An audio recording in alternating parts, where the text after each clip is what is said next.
Soltar a vinheta, senhoras e senhores. No programa de hoje, o polivalente vice-líder da oposição na Câmara. Eu não quero viver em outro país, eu quero viver em outro Brasil. Um baita jornalista e cientista político que bate de frente sem medo da canhotagem. Mas poderia cortar a palavra dos deputados porque o regimento lhe permite isso. Vereador aos 18 anos e hoje deputado federal reeleito pelo Rio Grande do Sul. Ser irônico, um deboche ao povo brasileiro. Prepare o chimarrão que hoje tem Marcel Van Hatten. Marcel vem pra cá. Ô deputado, obrigado pela sua presença. Deve estar indo para Brasília. Sempre dá essa paradinha aqui. Paradinha infernal, esse trânsito. Você deve odiar vir aqui, mas obrigado pela sua presença, viu, Marcel? Ótimo. A participação aqui compensa. Você sabe que a última vez a gente tava lembrando, você estava muito desanimado. Tava tristão. Tava batido. Você estava muito triste. Tava um herói abatido. Eu quero saber como é que você está hoje, depois de 100 dias sem picanha. É complicado, 100 dias catastróficos, né? Mas eu tô, assim... Primeiro, obviamente, a gente se sente um pouco, eu já falei em outras entrevistas, vou repetir aqui, como uma pessoa que está jogando um jogo de tabuleiro, está chegando perto do fim, está quase comemorando a vitória e joga os dados, dá volte para casa um.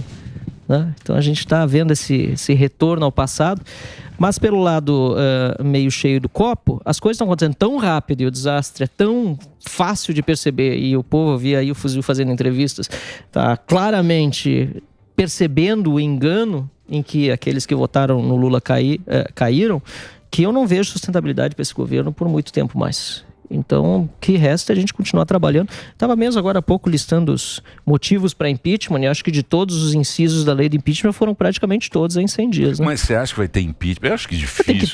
Tem que ter. Sério? Eu não tenho dúvida disso. Tem que ter. A gente já protocolou. Mas vai virar igual o Peru, agora cada ano um mas já presidente. protocolou. Pois é. Vamos fazer o quê? Nós não temos sistema parlamentar de governo, que eu defendo. Eu prefiro um sistema parlamentar de governo, com o primeiro-ministro escolhido pelo parlamento, o chefe de Estado independente do primeiro-ministro, e assim, se houver troca de governo, não tem tanta crise institucional como acontece no sistema presidencialista, né? A gente teima em optar como o nosso sistema, que só dá certo, e ainda assim com várias ressalvas, nos Estados Unidos, porque lá o presidente tem muito menos poder do que o presidente da República Brasileira, porque tem muito mais poder nos municípios e principalmente nos estados.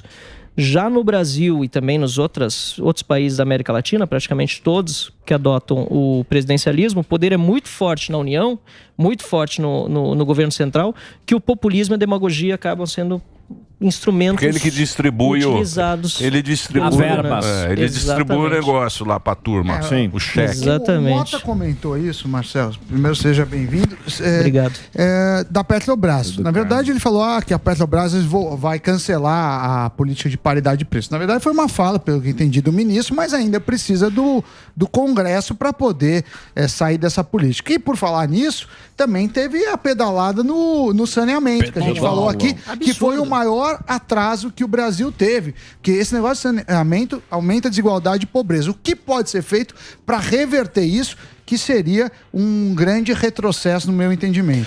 Olha, em primeiro lugar, essa pedalada no saneamento é completamente ilegal, né? Porque ela faz por decreto a alteração de uma lei aprovada. Dois decretos. Por dois decretos, uma lei aprovada. Tanto é que nós protocolamos, então, um projeto de decreto legislativo para reverter essa decisão do governo Lula, e ele pode ser pautado a qualquer momento na Câmara dos Deputados. Está lá, mais de 40 deputados já assinaram o PDL, que não é um PDL, apesar de ser de minha autoria, de minha iniciativa tão somente, pelo contrário, é da oposição. O deputado Carlos Jordi, que é o líder da oposição, vai protocolar o requerimento de urgência para esse PDL, para a gente poder votar logo, porque na verdade o que eles estão fazendo é condenando o cidadão brasileiro a viver no meio do esgoto. É muito triste, justamente o PT... estatal. Exato. E para quê? No fundo é para quê? É para beneficiar os apadrinhados políticos, as estatais, carreta furacão, os sindicatos. Muita gente furacão, eu pedi para a assessoria listar os 100... Porque eu disse assim, 100 dias foi tanta coisa, vamos tentar chegar em 100 ações catastróficas nesses 100 dias, a gente está com dificuldade de tirar algumas, porque passou de 100. Tem mais de 100? Tem mais, inclusive algumas que vão ser retiradas por uma questão de rigor científico, por causa do recorte temporal. Teve coisa que aconteceu ainda antes do Lula assumir, que foi a PEC da gastança, do estouro, Argentina, como é que nós chamamos ela. É um absurdo. Mas, ô Marcelo, todo mundo pergunta da CPI do dia 8 de janeiro. Você que tá lá dentro, como é que você avalia? Vai sair, não vai sair? Vai ou não vai, Marcelo? Ela vai... Vai. E eu trouxe aqui, inclusive, uma coisa que eu não apresentei em nenhum lugar ainda na imprensa, uma série de cartas que foram escritas por mim, não necessariamente para mim, mas para os parlamentares que fossem visitar os presos na Papuda e na Colmeia.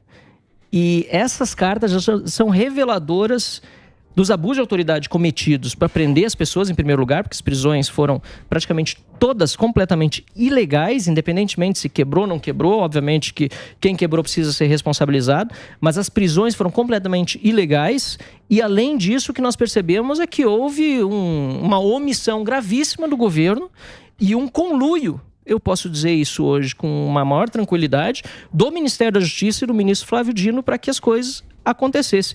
É um absurdo que o chefe da Polícia Federal, indicado pelo Flávio Dino, às 23 horas e 22 minutos do dia 8 de janeiro, pedisse a prisão do Anderson Torres, que era então secretário de Segurança do Distrito Federal, e do chefe da Polícia Militar, repito, às 23 horas e 22 minutos, e ainda no mesmo dia 8 de janeiro, o Alexandre de Moraes assina 9 páginas concordando com o pedido de prisão e mandando os dois para cadeia.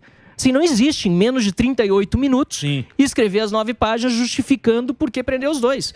Então existe aí uma suspeita, no mínimo, para usar essa palavra que é necessária quando a gente se manifesta, muito grande de que houve ali um grande conluio para que as coisas, no mínimo, se agravassem. E que chegássemos a esse ponto. Então, enfim... Até eu posso deixar aqui. Mas isso está tudo documentado? Muita coisa já documentada. Muita isso gente vai para a CPI? Vai para CPI? Vai ter que ir. Mas vai ter a CPI? Só dá uma olhadinha por cima aqui, você já vai ver o terror. Olha. Não tem página. Isso são cartas mesmo. São cartas. São cartas. Aqui, ó, tem uma que não está identificada que eu posso ler aqui. Que eu postei e que repercutiu muito, dizia assim, é uma mulher presa na colmeia. Essas coisas me chocam, sabe? Porque tinha gente lá, algumas já foram soltas, mas ainda tem gente presa. Doente, tinha um homem com um saco de colostomia, bolsa de colostomia, caminhando lá. Outro com laudo de deficiência mental, que eu fui atrás, depois na prefeitura, peguei o nome de todo mundo, eu faço as coisas com seriedade, não sou de jogar fake news na mídia, e eu fui ver comprovadamente com deficiência mental e preso lá.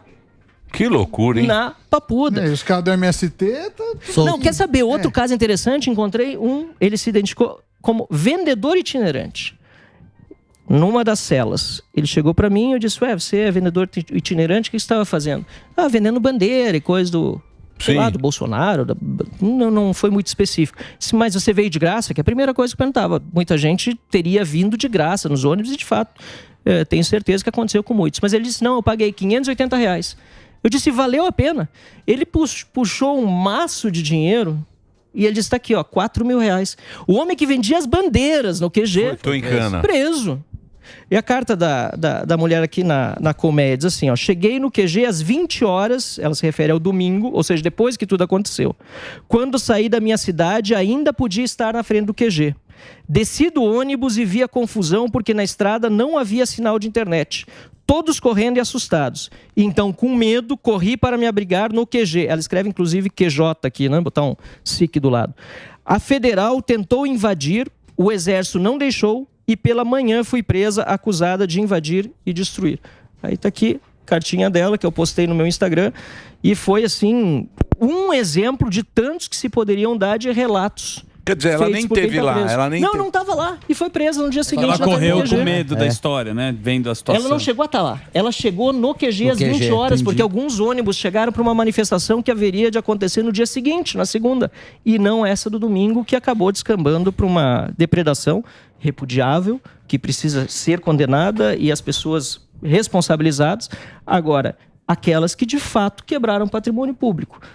E diferentemente também do que acontece com os movimentos de esquerda. Alguém falou aí, MST, CUT, quebra tudo, não dá nada. Sim. Que é muito pior, né, também, você invadir uma propriedade privada do que uma, né? Se você pensar bem, o crime é muito maior, horrível, né? tudo é Entrar horrível, na casa assim. de qualquer um, vai lá, quebra tua casa, tua propriedade, do que...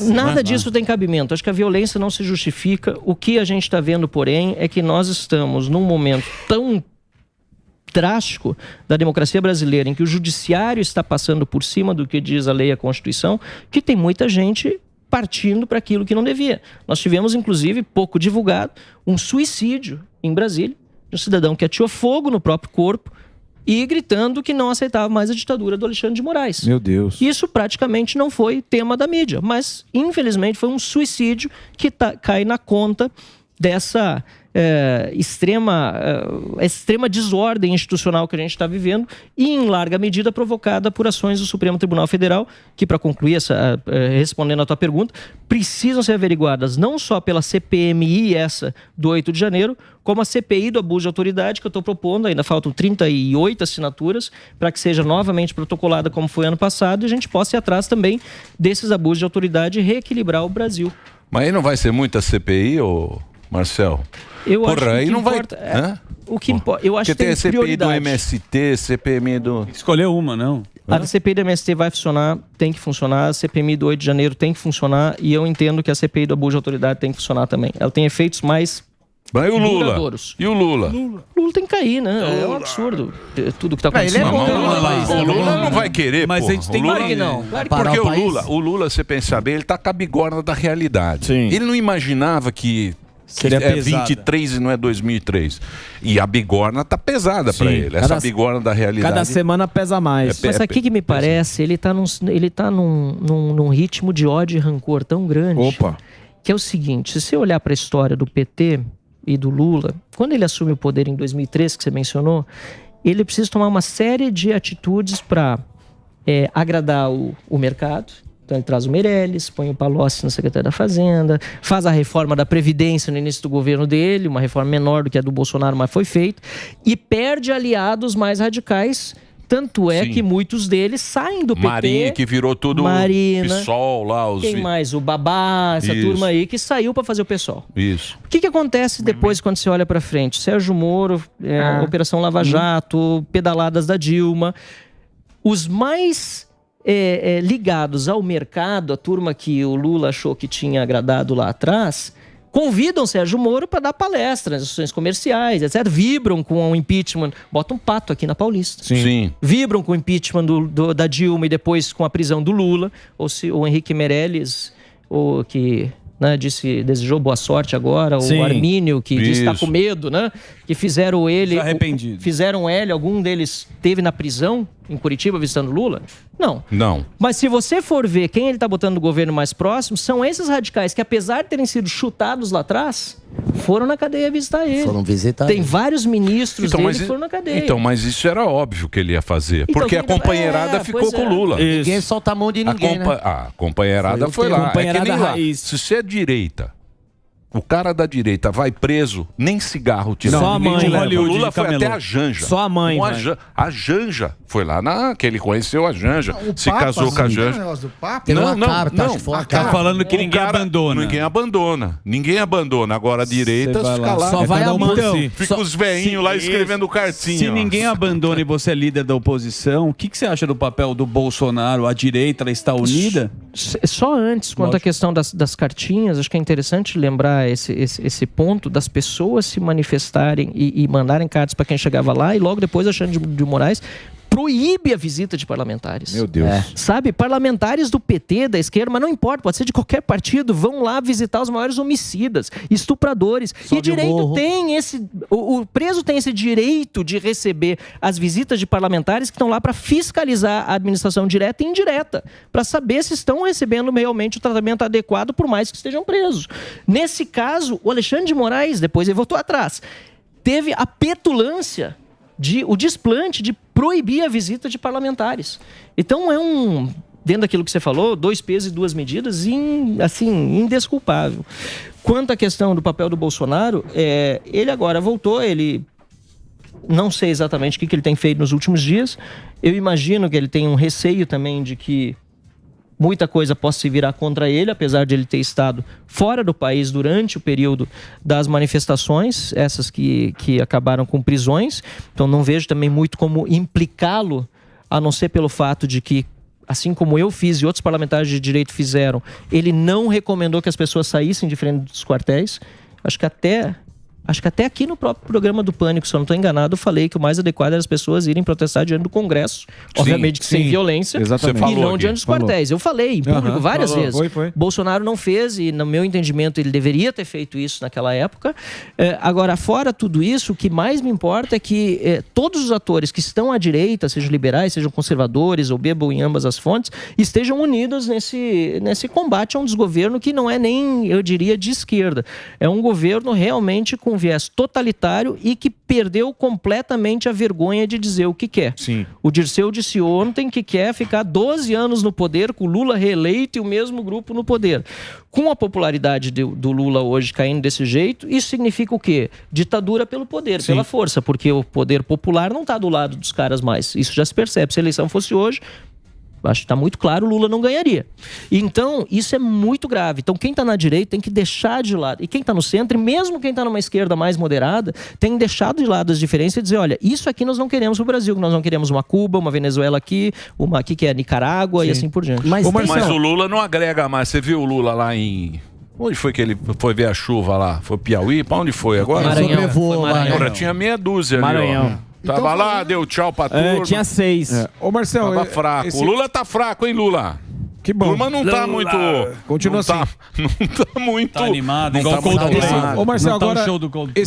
esse poder agregador que o Lula tinha, a gente tá vendo que tá perdendo a força. Ele não tem mais como agregar da maneira que ele é acostumado a fazer isso com a turma, né? Eu queria saber de você, estando lá dentro, no Congresso, como que repercutiu essas questões da CPMI, as assinaturas que alguns tiraram, outros adentraram. Essa turma que tirou, teve alguma pressão? Você sentiu que eles ficaram meio com a toba na mão? Falou, ixi, eu tirei, eu acho que eu fiz uma cagada porque fiquei condenado a não ser mais eleito. Porque a turma não é mais idiota, a turma tá vendo toda a movimentação que estão fazendo pra melar isso e outras coisas também, né? Nossa, foi uma reação terrível, assim, contra muitos, né? Que retiraram as assinaturas, inclusive alguns recolocaram as assinaturas depois. Ah, é? Recolocar, até para botar os aplausos aqui, o pastor Gil, por exemplo, lá do Maranhão, tinha retirado e colocou de volta, né? Foi um cara que retirou, mas depois disse, olha, eu vi que não deveria, eu não sei quais foram os motivos, não dá para saber, né? Mas deixa assim, eu perguntar um negócio para você. Comigo ele não falou. Deixa eu perguntar um negócio para você, muito da interna. Muito da interna. Opa, não, porque é o seguinte, você sabe que eu achei...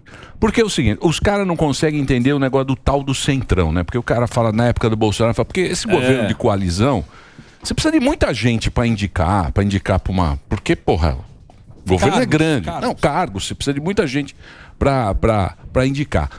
Quando o Lula ganhou essa eleição, eu falei, puta merda, esses caras já vão, Lula já vai chegar, já vai dar um distribuir cargo aqui, isso. um cargo ali, outro cargo lá. Mas parece que eu não sei se é que falaram, puta, é ruim, hein? Esse PT é ruim. Porque o PT é ruim. Claro. O PT é ruim. Você tem certeza? O cara que já teve um prefeito do PT, um negócio do PT... Esquece. Tem um histórico. Puta, Na minha cidade de Dois Irmãos teve, nunca mais. Será que os caras falam... Dá pra repetir isso aí.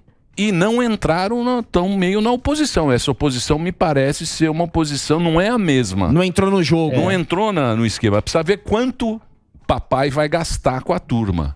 Mas tem que ser muito dinheiro. Isso entra muito com a pergunta anterior que foi feita sobre a questão da repercussão das assinaturas e da retirada. Eu vejo que nem prometendo muitos cargos, porque eu não sei exatamente o que fez alguns deputados retirarem, mas certamente tem a ver com aquilo que saiu na mídia, né? Verbas, cargos. E às vezes é uma coisa pequena lá no município, na região, e o deputado faz o cálculo. Não, mas se eu ganhar isso aqui para agradar fulano ou beltrano que me ajudou na campanha, eu pago o prejuízo de uma... semana de pau nas redes sociais. Sim.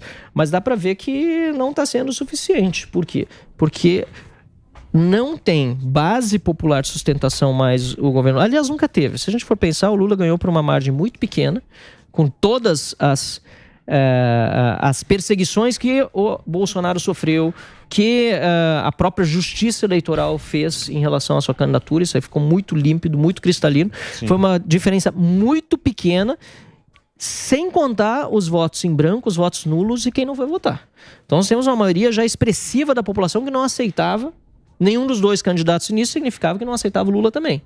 E agora, quando entra com um governo desastroso desses, que as pessoas veem assim, que enfim, não, alguém falou da picanha, aí não tem picanha há 100 dias, até disseram que os padres na sexta-feira santa passada disseram que não seria mais... Hóstia. Como é que é? Não seria Não, que comer picanha não seria mais pecado. Seria milagre, não é milagre. Isso? Seria milagre. Tava liberado até o... Exato. Eles liberaram. Ô, deputado. Então, mas enfim, brincadeiras à parte, sou meio ruim piadista.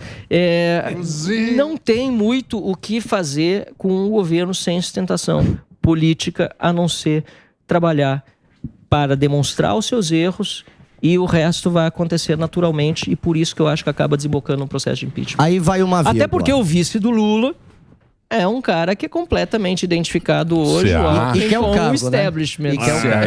E ele é craque nisso, né? Mas vocês estão de São Paulo... Isso aí, ele tem muita experiência nisso. Explica pra dona Virgínia, que não acompanha a rede social e tal... E é assim, você diz, pois ela está ouvindo, você fala, nós vamos protocolar o impeachment, eu sou o vice-líder da oposição, e nós vamos fazer e deixar de fazer e acontecer. Só que quando vocês dão o próximo passo, quem protocola, quem bate o martelo para isso evoluir, para a queda do presidente, não é do time deles? É o Arthur Lira, que é o presidente da Câmara, certo? Assim como o impeachment de ministro supremo é o Rodrigo Pacheco. Que é o presidente do Senado. Então é fácil dar o segundo passo? Não é fácil dar o segundo passo. Ele depende justamente de pessoas na rua, e é por isso que hoje nós vivemos um momento muito diferente dos momentos de 2014, 2015, 2016, que eu vivi muito ativamente como organizador de manifestações no Rio Grande do Sul, porque naquela época era o povo que empurrava os deputados em direção à oposição. Hoje, com uma oposição muito mais vitaminada e muitos mais deputados de oposição do que tinha naquela época a oposição do PT era o PSDB, não preciso falar muito. Vocês sabem que era algo muito menos forte, né? Que hoje a gente está na situação inversa. Em vez do povo empurrar os parlamentares, porque estão com medo, 8 de janeiro, aquela coisa toda, são os parlamentares que precisam dar a tranquilidade, o conforto para o povo voltar às ruas. E é por isso que o nosso papel na Câmara hoje, como oposição, é muito importante, muito mais do que no passado, até para sensibilizar eventualmente, além do povo ir para a rua, o Arthur Lira, que é o presidente da Câmara, a pautar um pedido de impeachment. Porque, como eu disse, o nosso pedido de impeachment, nosso porque eu assinei junto, mas o autor, justiça seja feita, foi o deputado Luiz Felipe de Orleans e Bragança. Ele trata de um tema que, assim, em qualquer país do mundo sério, seria alvo de impeachment imediato. Um presidente da República dizer primeiro que quer, não vou usar a palavra, vou usar um sinônimo mais brando, ferrar o Sérgio Moro. No dia seguinte, ocorre por uma certa coincidência a questão de toda o atentado, a frustração do atentado, e ato contínuo o presidente diz que foi tudo armação, ou seja, ou ele prevaricou por não ter informado as autoridades antes e a própria imprensa e todo mundo de que havia uma armação em curso, ou então ele está sendo profundamente irresponsável e está tentando intervir no trabalho do Poder Legislativo, que tem que ser independente do Executivo.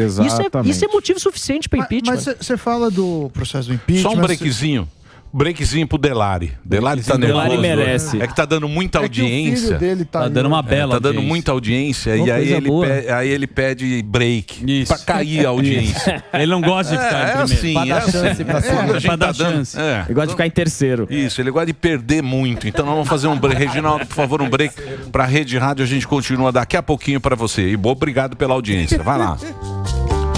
Muito bem, pois é. Falando, você falou do que protocolou o impeachment, que protocolou da CPI do dia 8, também tem CPI do MST, imagino que deve ter alguma coisa de lei de estatal, tem do saneamento, tá bom, mas quem pauta a votação é o Lira e o Pacheco. E se eles não quiserem, não vai votar e acabou. Como que faz pra votar? Porque... Concordo, é uma situação que... Você pode ficar lá falando, lá... Então, porque é partido fraco. Então, ficou dois nomes, então, né? Qual que é a estratégia pro pessoal votar? Porque se não vota, mas foi aquilo que aconteceu lá atrás. Lembra que tinha um mapa do impeachment, o povo tinha que dizer se ia votar ou não. Não estava ainda certo que realmente aconteceu o impeachment lá atrás, primeiro até o Cunha... Sim, o Cunha que peitou assinar, né? Exatamente. Então até lá foi o quê? Foi pressão, foi falando na importância de tirar a Dilma, o Brasil não aguentava mais. Gente nas Isso é ruas. política, a gente faz parte. O jogo é esse. Mas você conversa com o Lira e com o Pacheco? Claro, bom, pra na falar- verdade, sim, a gente conversa com eles, mas a gente precisa também esperar a própria base do governo se manifestar em votações, porque ainda não está claro quantos votos tem. Teve uma única votação nominal de matéria do interesse, enfim, do governo e da oposição, que resultou, infelizmente, derrota do governo. Então teve só uma votação nominal, que foi a ampliação do PRA, que é um cadastramento rural, que teve 157 votos contra o governo e 120 votos a favor do governo. Já deu para dar uma ideia para fora da Câmara dos Deputados do tamanho da base do governo. Uma votação simples, que o governo normalmente jamais perderia no Brasil, por tudo que tem à disposição de verbas, cargos, etc. Mas claramente a primeira votação foi frustrada. E isso vai significando, assim, ao longo do tempo, ao longo das votações, um desgaste do governo. E eu acho que é isso que a gente vai acabar vendo por isso que o passar das semanas. por isso que o Lula ele tá com pressa de fazer as coisas, só que tá fazendo ao contrário. Indicar o Zanin pro porque Supremo. tudo que foi avanço, né, que é o negócio lá que você gosta, das privatizações, Lei da Desburocratização. a lei da O estatal, Banco Central independente. Tá voltando às casas. tudo isso aí, ele tá... Tudo que teoricamente foi avanço, que a gente pode ser que melhore aqui, ele voltou para trás. Daqui pra frente, só pra trás, né? E por que ele quer indicar, por exemplo, é o que dizem as fontes, não ouvi dele, nem tenho esse contato, nem quero com o Lula, indicar o Zanin para o Supremo Tribunal Federal. Por quê? Porque nesse momento se indicar, a julgar inclusive pela eleição do Pacheco no Senado, que acabou sendo bastante expressiva diante da oposição do Rogério Marinho, né? Ao que tudo indica, hoje, no momento em que o povo ainda não está mobilizado para ir para a rua, passaria uma indicação dessa. Porque o Senado é ainda mais sensível ao povo na rua, porque é a eleição majoritária. Sim. É a eleição em que, né, muitos que vão concorrer na próxima, ou o cara faz 30%, 40% dos votos, são 2 vagas, ou não se elege. Então tem uma grande massa de pessoas na rua protestando contra o advogado do Lula ser indicado para o Supremo.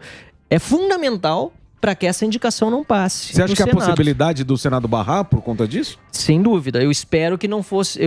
enfim, espero que não seja necessário o povo ir na rua. Mas quanto mais rápido for a indicação, esse deve ser o cálculo do Lula e do PT, mais chances tem de vitória. Porque hoje ainda o povo está bem desmobilizado. Mas é isso que eu falo para você, dos otários, do canavial de otários que a gente tem. O próprio Lula falou na campanha desse ano. Exatamente. Na campanha desse ano, que é um absurdo você indicar um amigo pro STF. para estar na Suprema Nós Corte. lembramos. O Lula falou isso. Exatamente, Sim. na campanha. O Lula falou No na debate. campanha e agora ele No vai debate. indicar o advogado pois dele é. para ser...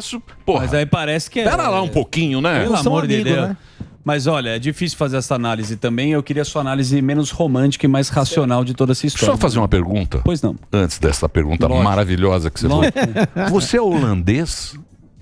Meu pai é nascido na Mas Holanda, você fala eu tenho cidadania, holandês? falo holandês também. Ele fala holandês? Foi maravilhosa a sua Sabia quebra de disso, não? raciocínio. É? Não, ele fala holandês. É que eu sempre quis saber de onde vem sua loirice. Ele fala holandês. Não, foi uma ótima. Não, ele fala holandês. Se puder responder em holandês, Até você eu ia fala. falar Mas em você é holandês. loirão assim da Holanda, então, é Ele é isso? holandês. Meu pai é holandês e minha mãe Loirão é da descendente Jamaica. de alemães, né? Então, Boa. É. Boa, Gugu. Mas você fala bem holandês. Dá pro Holandês. gasto, consigo me cara, comunicar. Dá uma palhinha aí pra mim. Dá uma palhinha. Canta uma Wat música. willen jullie weten? Wat willen jullie weten? Ik heb in Nederland 2 jaar gestudeerd, 1 jaar in Leiden en het tweede jaar in Amsterdam. Então eu disse, o que vocês querem saber? Eu estudei 2 anos na Holanda, 1 ano na Universidade de Leiden, outro ano na Universidade de vai Amsterdã. tirando. Enfim. Vondel Park. Essa fera aí, bicho. Já Passamos no frequentou... teste? Passou.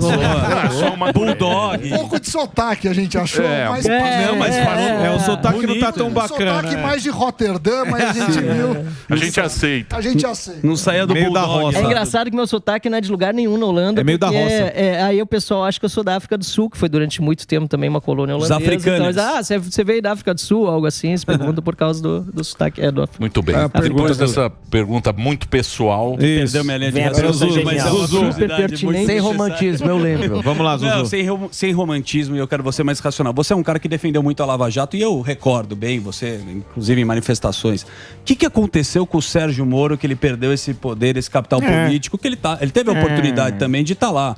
E o Moro foi várias vezes desacreditado. Qual que é a tua opinião e sua visão sobre Bom, engenheiro de obra pronta é uma profissão que não deveria existir, né? Porque a gente olha para trás e daí sabe como deveriam ter sido feitas as coisas, afinal de contas, nós vimos os erros que aconteceram ao longo do caminho. Sem retrovisor. Mas e por isso mesmo, vou começar com meia-culpa, que talvez seja meia-culpa de milhões de brasileiros de ter comemorado quando o Moro foi pro governo. Ele foi pro governo Bolsonaro, a gente achou que fosse uma grande coisa, afinal de contas era o juiz da Lava Jato. E havia os mais pessimistas ou menos românticos, como você acabou de classificar aqui, que diziam isso aí é um erro, nós precisamos de bons juízes, não apenas de bons ministros ou de bons políticos, assim como nós precisamos de bons promotores, bons jornalistas e assim por diante. Muitas vezes é um erro a pessoa passar para a política só porque é popular, porque é uma pessoa aclamada, etc. Mas ele foi com o objetivo de levar para o Poder Executivo aquilo que ele tinha de aprendizado do Poder Judiciário e hoje, pelo menos sob o meu ponto de vista, foi um erro, não deveria ter feito. Porque ele perdeu também a autonomia que ele tinha de juiz para passar a ser um funcionário de um presidente da República, independentemente de quem fosse o funcionário da presidência da República. Também é importante, só para fazer um contraponto a esse meu raciocínio, que eu já ouvi de algumas pessoas mais próximas ao ministro, mas se ele não tivesse ido para o governo, ele seria, e não tivesse vindo para a política e agora eventualmente se tornado senador, ele seria perseguido, como está acontecendo com Bretas, como está acontecendo com toda essa turma. Então é bom a gente fazer sempre contraponto, nenhuma história olhada para trás é 100% de um jeito como a gente gostaria. Mas na minha visão, teria sido melhor ele continuar como juiz e assim por diante. E quando ele entra no governo, eu lembro claramente, o Bolsonaro diz que ele tem carta branca, que ele pode nomear quem ele quer e depois não é mais bem assim. São coisas da vida também que acontecem. Quando eu contrato alguém, eu peço para alguém trabalhar comigo, eu falo que ela tem autonomia, né? Mas eu também digo, existem certos momentos que a gente vai ter que conversar e tomar uma decisão conjunta. E se essa decisão conjunta não for do agrado de ambas as partes, pesa do patrão, né? Exatamente. Eu nunca vou contratar alguém e dizer, você tem carta branca total. Acho que foi um erro do Bolsonaro isso também. Ainda mais falar em público isso. Apesar de ele falar muitas coisas que depois ele... Mas o Paulo Guedes teve, né? Teve, mas o Paulo Guedes também foi em termos, porque teve muita coisa que o Paulo Guedes fez. O Paulo Guedes foi mais maleável ou flexível do que o Sérgio Moro. Acho que ele conseguiu ao longo do governo se adaptar a muitas medidas que o Bolsonaro pedia. Tanto é assim que a PEC dos precatórios, uma boa parte dela com furo no teto, na minha visão, não foi algo que agradou o Paulo Guedes, ou não ter privatizado tanto. Tanto é que uma boa parte da equipe dele, brilhante por sinal, acabou saindo do governo. Paulo Webel, da Secretaria de Desburocratização, o Salim, né, o quê? Porque estavam chateados com a lentidão do governo, muitas vezes não tendo todo aquele apoio. Agora o Lula vai taxar os carrinhos do Salim lá. O Salim tá ferrado. O Salim fez o L embaixo da mesa. Ô Salim, vai taxar esses carros. O Salim só pulou do cavalo. Quando o Salim fez o L embaixo da mesa. Será? Opa. Não, deixa eu dizer, eu duvido até porque ele foi, na minha visão, um dos mais íntegros do governo ao sair sem atirar. Exato. Pelo contrário, saiu falando que torcia para o governo continuar, que desse certo, etc. Acho que ele foi muito grande na saída dele. Ele e o Paulo Webel foram, para mim, exemplos de pessoas que estavam... E eu acho muito hipócrita, muita gente que é da direita, ou liberal, ou conservador, viver dessas intriguinhas e botar isso acima, né, de um projeto de país. Não, ele falou que ele veio aqui. Salim é gente boa, trouxe os livros e tal. Ele falou que não tinha vontade política, que ele não ia conseguir fazer nada no governo. Ia dar pra trabalhar. Os caras ficam travando. Ele não pulou do cavalo. Tudo Pulou. Ele falou que ele estacionou o cavalo. Pulou. Ele colocou o cavalo. Ele puxou a rédea e saiu de cima. Desceu na ética. Agora, o cavalo é alugado, não? Agora, deixa eu fazer uma pergunta pra você. Uma pergunta de futurologia. Ok. Mas a gente é gênio aqui e a gente pode prever o futuro. Ligue já. Certo? Temos esse Prever dom. pode. O Walter Mercado agora Temos esse dom. Ué, por que não? Vamos lá. Sensitiva. Por que não? Você tá acertando bastante. Por que não? Isso aí é certo. Tem um histórico. Se você... Saiu uma pesquisa agora que PT tem 30, Bolsonaro tem 20, que são petistas e bolsonaristas ferrenhos. Independentemente de qualquer coisa. Independente do mundo. Hooligans da política. Lula, faça o que ele... Números, do que você gosta tanto. Eu vi. Aí, eu pergunto a você, tem muita gente no meio que são esses caras que votaram não como uma gazela votando. Né? Quando você vai votar no seu candidato, Com alegria de saltitar. você vai saltitando, tem o dia da eleição. Você vai pulando você vai saltitando, você tira a foto da urna. Põe o jingle no carro. Vai com a camiseta. Você vai muito feliz. Acorda feliz. A gente tem uma grande quantidade de pessoas, uma grande quantidade no Brasil. E não é só no Brasil, é no Brasil e nos Estados Unidos. Os Estados Unidos estão com o mesmo fenômeno. Que você tem o Trump, que vai lá junto àquela turma. A gente aqui tem o Bolsonaro, que fala que é da direita, extrema direita que eles chamam. E a gente tem a turma da canhota, que aqui é o PT, essas turmas aí do PT, PSOL, isso, MST, essa turma toda. E tem o Bolsonaro. Você não acha que abriu uma avenida muito grande para esses dois não entrarem lá na frente? Tanto o Trump e o Biden, que está cambaleando, caindo da bicicleta nos Estados Unidos. Não, eu sei. Não vai ter saúde mais para... Não tá não sei, cara. Não sei. sei Se é Biden e Trump, o Trump tem muita rejeição, cara. O Trump tem muita rejeição nos Estados Unidos. Tem o Ron lá. E aqui também você tem dois Uma caras com estradona aí. muita rejeição. Você não acha que abriu uma avenida aí para... É verdade. Sem dúvida. Para Marcelinho 2000. O que você acha, É Marcelo? um fenômeno internacional. Olha lá, ó. O fenômeno da Ouve aí, ó. polarização é internacional. Mas a gente não pode esquecer, principalmente em países onde a disputa é presidencialista e que dois candidatos chegam ao eventual segundo turno. Nos Estados Unidos nem tem isso porque é por delegados, então é decidido logo de uma vez. Normalmente é o centro ao meio que define a eleição, certo? Porque tem uma parte... Você não tem 50% mais um de trumpistas nos Estados Unidos, nem de republicanos, aliás, ou de, não sei se chamaria bidenistas, ou como chamaria, ou democratas. Então, sempre na história, quem consegue atrair melhor os votos do meio acaba tendo... O fiel da balança é o afegão médio. É o afegão médio, é o meio, né? O que pode acontecer na próxima eleição, e eu acho que está se encaminhando para isso, é que esse meio seja maior do que foi na última eleição, sendo um meio também maior como no passado já foi, né? Em eleições anteriores. Aqui no Brasil porque e nos aí, Estados Unidos. aí não é, cara. Vai ter que... Fechou a conta, hein? Não, o que eu tô falando Não, assim. aí a conta é o seguinte, exatamente, boa observação. O que um cara como um Bolsonaro ou como um Lula vão fazer? Se eles observando isso, vão mesmo assim insistir e dizer, não, mas ou eu sou candidato ou tô fora, botando em risco eventualmente o campo deles, respectivamente, ficar de fora da presidência por mais 4 anos, ou se vão observar o cenário e dizer, não, peraí, tá na hora de eu tirar o time de campo. O Lula, acho que a gente não corre risco de acontecer isso, porque eu espero que ele sofra impeachment antes, tá? Marcelo, você está em primeiro lugar na audiência agora. Estamos ganhando da Globo News e agora... Maravilha. Meu amor, tarja. A gente precisa dar uma força. Olha o GCzinho. Toda vez que a gente precisa dar uma força para a Globo News agora. Em 100 dias, Lula cumpre 1/3 das promessas. Que promessa! Olha só. Promessa Globo do quê, né? News. Então, voltando ao nosso Nossa, assunto que ele aqui. mentiu em 2/3 não é. A meu ver, essa é a manchete, não é isso? O jornalismo já se fez 33%. Não, então... A notícia é os 33, não os quase 70. Então, voltando ao nosso pensamento aqui.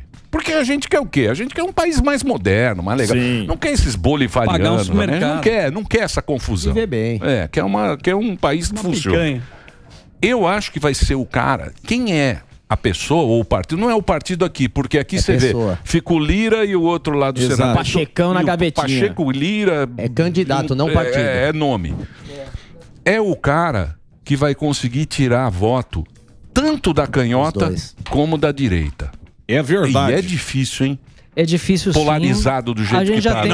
A gente já tem alguns exemplos Tarcísio aí. é um deles. O Tarcísio aqui de São Paulo, apesar de ele estar no início do mandato, ele saiu muito bem na primeira pesquisa. Acho que foi o quê? Foi agora no final de semana que saiu uma pesquisa, ele é super bem aceito. Acho que 44% julgam ele. Mas o Alckmin também era.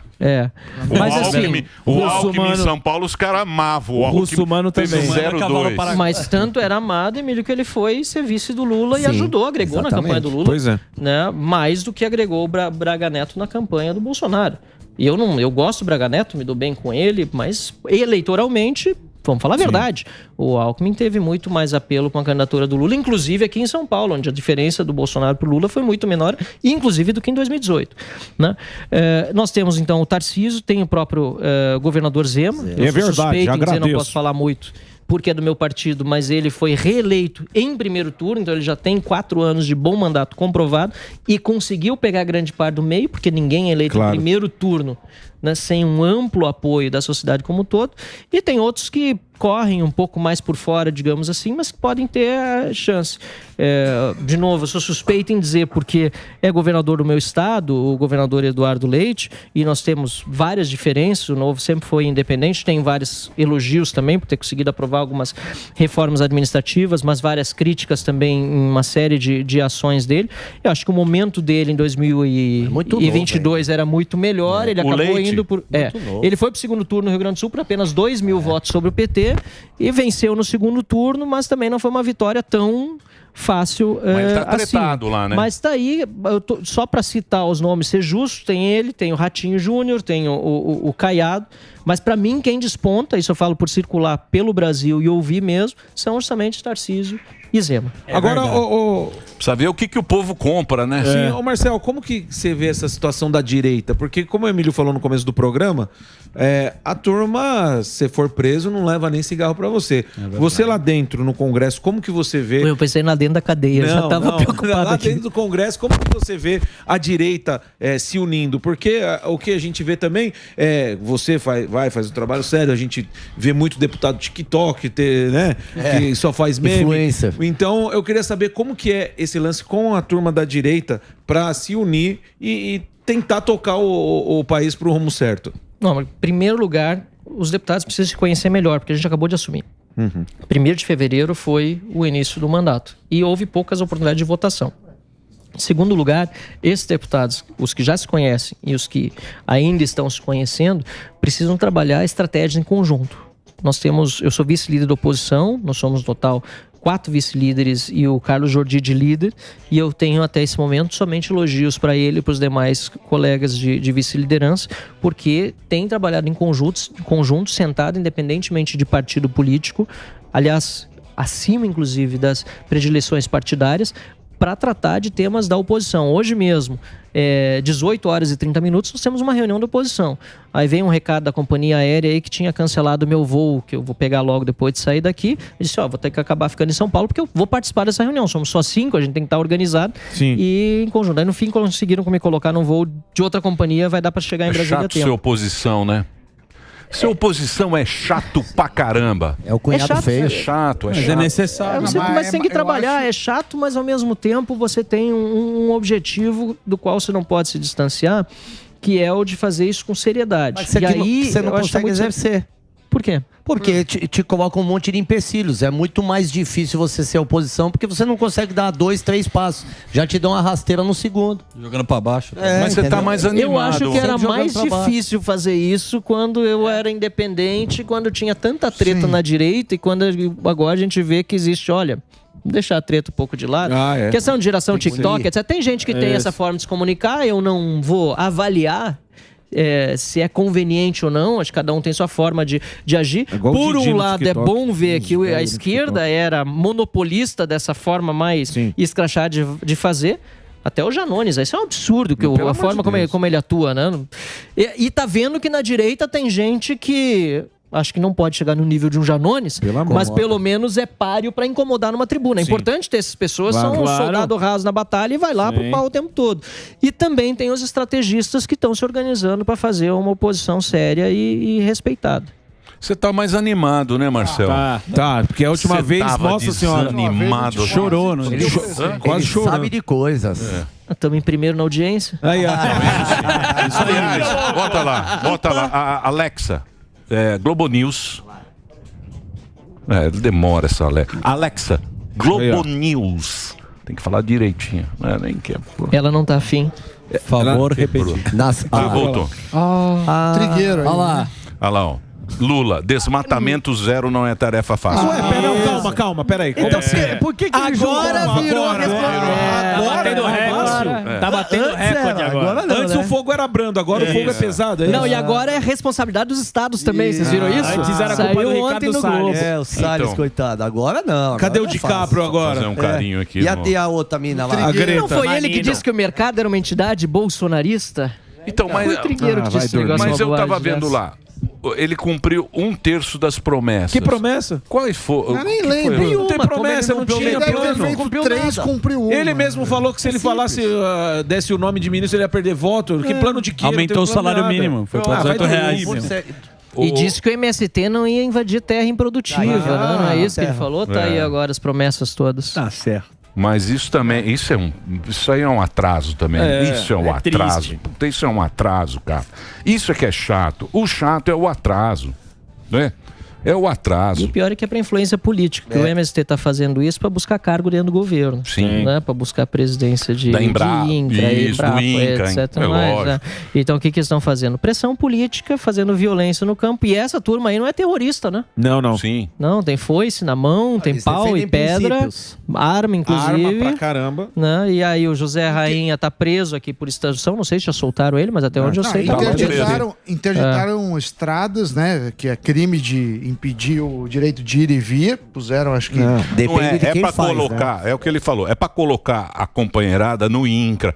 Isso, o seguinte, isso, exatamente. É tudo É o balcão seguinte. de negócio. Tudo é o partido. Isso. É o partido. Partido acima de tudo. A gente tá aqui pra pagar imposto. Quanto mais a gente puder pagar pra esses caras, eles são incompetentes. Sim. Isso a gente já vê claramente. É o IBIS. Você já mostrou, É o tá? IBIS. Mauro Champ.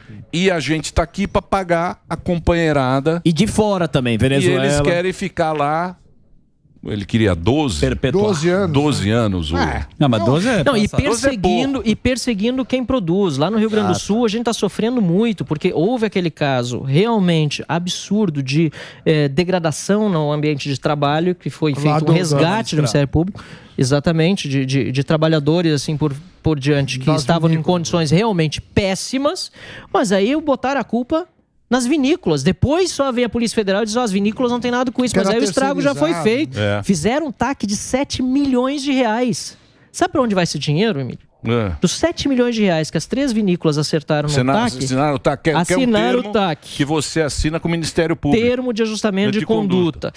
Entre outras coisas, inclusive dizendo que se responsabilizariam daqui para frente por coisas que a lei não obriga eles a fazer, que é acompanhar melhor, inclusive, o que acontece na atividade de terceirizados, que tem responsabilidade total sobre esse caso. Né? Então, o que eles fizeram, os 7 milhões do TAC, só 2 foram para os trabalhadores, os outros 5 milhões vão para entidades, Pra ONGs companheira. sociais, Que coisa, hein? ainda não definidas. Que cuidam deles, justo. Não tem nota. Tem Companheiro. cabimento um negócio desse? companheiro. sem nota. Muito bem. Marcel, pô, muito obrigado por você ter Aê, vindo. muito bom. O Marcel Muito sempre obrigado. passa. Maravilha. Segue Ó, o firme, Delari tamo gosta. junto. Ó. Delari gosta. Deixa eu passar o Instagram. Posso fazer um mexer só? Pode, claro. A vez passada eu esqueci de trazer o livro, mas eu pedi para deixar um assinado para cada um. O Fuzil foi o único que não ganhou. Se já ganharam, Eu também eu deixei leio com a os... Bia outra vez, e agora deixei um com ela. Sem problema. Tá assinado. Tá, política é coisa do diabo, escrevi junto. É uma pergunta, tá? Não é uma afirmação, não. Escrevi junto com o Thiago Alves, que é teólogo e vereador no município de Porto Alegre. Quem tiver interesse em mais saber sobre religião e política, etc. Não sei se Boa. deixar para Obrigado. você, Vamos mas esse aqui é do deixar aqui. Fuzil, tá? Porque o teu já tá entregue. Onde Do que, fuzil? onde que compra, a turma compra onde? Fuzil é muito Compra novo. na internet no site da editora Concórdia, tá? Concórdia, boa. Isso aí. O fuzil é muito novo para ganhar as coisas. Dá uma página pra ele. Tá vendo como a situação só... Deixa eu Rasga passar. a capa e dá pra... Pato Obrigado, novo Emílio. come pouco. O Instagram é Marcel Van Hatten. Tá aí para vocês, Marcel Van Hatten, que tem quase 1 milhão de seguidores. Rumo a 1 milhão, quem sabe hoje, 1 milhão hein? de Com o Pânico em seguidores aqui. primeiro lugar. Vai Deputado, foi o deputado federal mais votado do Rio Grande do Sul. Tá lá em Brasília, deputado federal Marcel Van Hatten, vice-líder da oposição. Segue firme que tamo junto. É isso aí. Vamos lá, pro muito break, obrigado, Reginaldo. pessoal.